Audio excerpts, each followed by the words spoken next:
Hello everybody, welcome to Race Roamings. So today I'm going to do a whole new content, and it would be all about my review of the different ski resorts I've been to.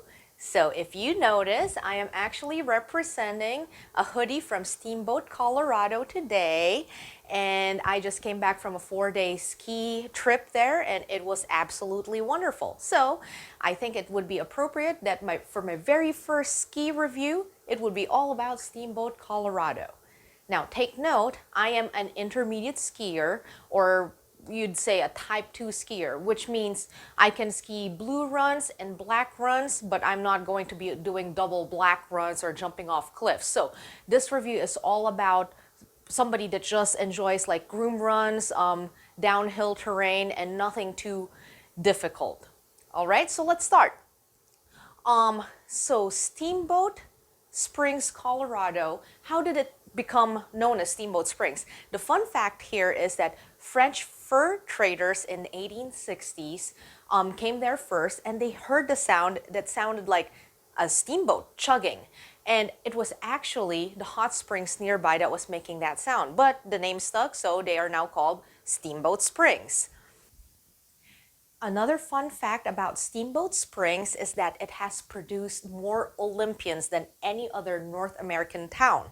So at this point, they have 95 Olympians and counting. So they're also known as Ski Town, USA. So Steamboat, Colorado, the ski resort has 169 trails. They have 2,965 skiable acres, which makes it about the 24th largest ski resort in North America. They have an annual snowfall of about 336 inches, 18 lifts, with a vertical drop of 3,668 feet, and the runs are about 14% green runs, 42% blue runs, and 44% black runs. So the nice thing about this is with any lift practically that you take around the Steamboat ski resort, even a beginner can get there. So you can get to explore most of the terrain of Steamboat, even as a beginner and intermediate. Not a lot of ski resorts do that. Sometimes they have a lot more black runs. Getting to Steamboat from Seattle is also very easy. They actually have direct flights from Alaska Airlines SeaTac all the way to Steamboat Springs, and it takes only about 2 hours, 20 minutes. So in direct comparison, my home ski area, Crystal Mountain, it takes us about an hour of driving from where I live to Crystal Mountain. So for, an hour and 20 minutes more, you get this very big ski resort where you can explore and have really good runs. So I think it's very easy to get there. And once you are in Steamboat, once you get to the ski resort, it's like kind of like a Whistler Village. So everything is in walking distance there. And if you wanted to get to downtown, they actually offer a Steamboat transportation shuttle for free that shuttles you between downtown and the ski resort, which is about 3 miles away. And the shuttles are open from 7 in the morning till like 1:45 in the morning. So overall, very, very convenient to get to Steamboat Springs from Seattle. And once you are in there, very, very convenient to just move around, walk around, get to the ski lift from the hotel, go to restaurants, and hang out. The only thing I want to take note though is that getting from the airport to your hotel, we were relying on an Uber, which apparently is not very popular in Steamboat. So they do have Uber, but not at the times we needed them. So I would say definitely either rent a car or book a shuttle in advance. So we ended up booking a shuttle round trip, which was way more convenient. And then once we were at the hotel, it was easy to just walk everywhere. So now let's talk about the runs at Steamboat. So as I mentioned earlier, they have about 14% green runs, 42% blue runs, and about 44% black runs.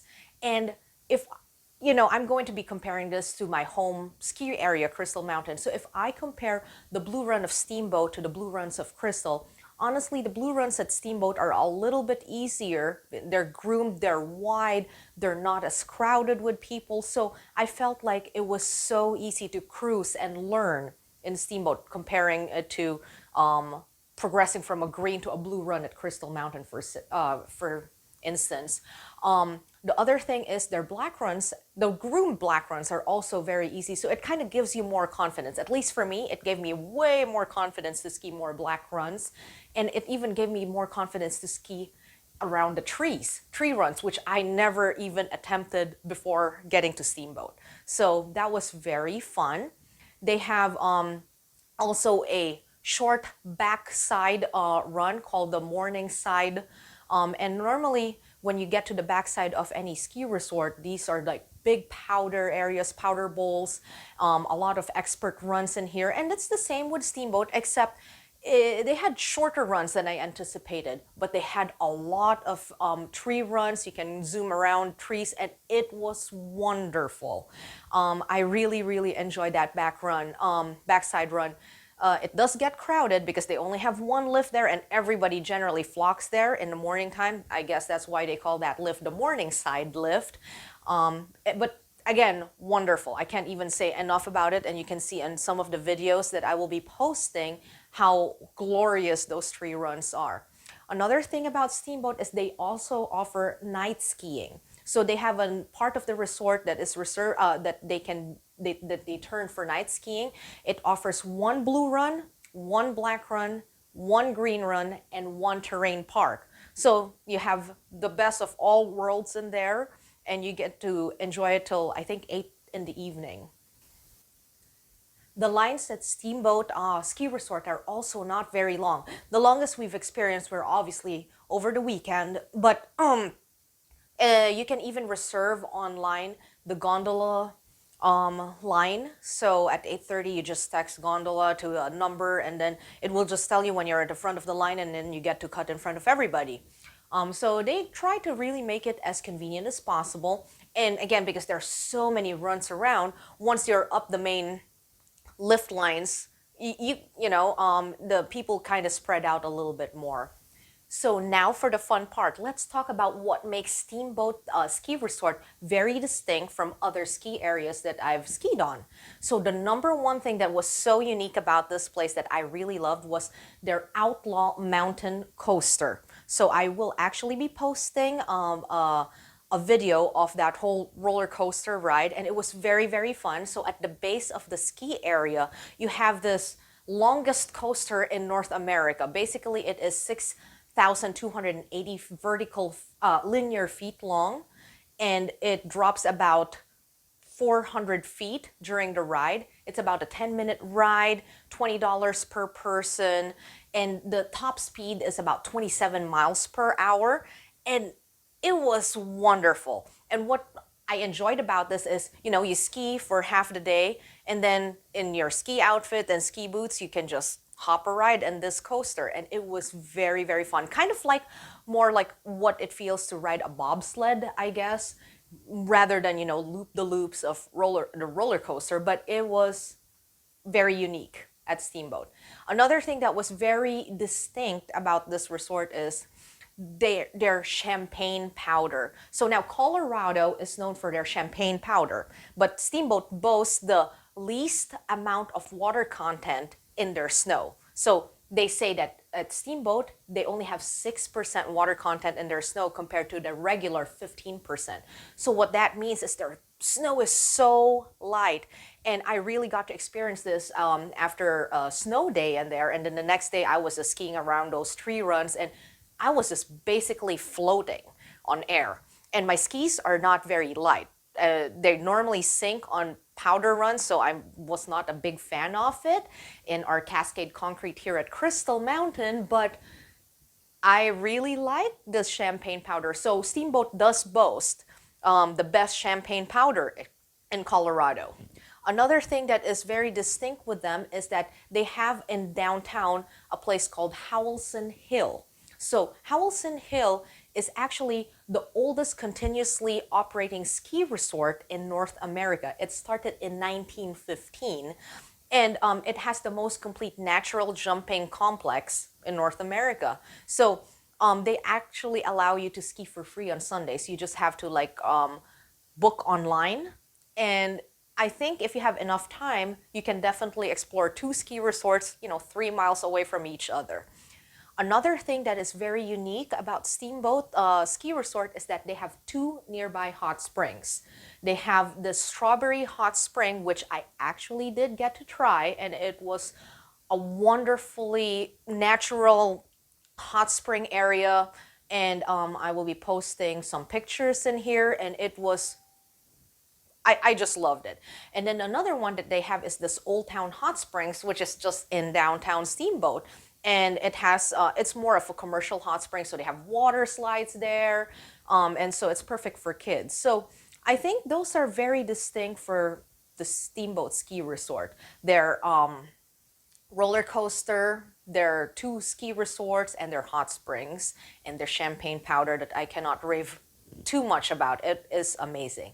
And then one thing that I've talked to with the locals at Steamboat, Steamboat boasts views. So basically, any lift you get up to, you just have views for days, like nearly 270 degrees, 360-degree views of the valley. They call it the Yampa Valley, and you just can see as far as the eye can see. So they were saying, these are Colorado locals, that, if you compare to like Vail and Telluride and all of that, that Steamboat boasts like the best views in that ski resort.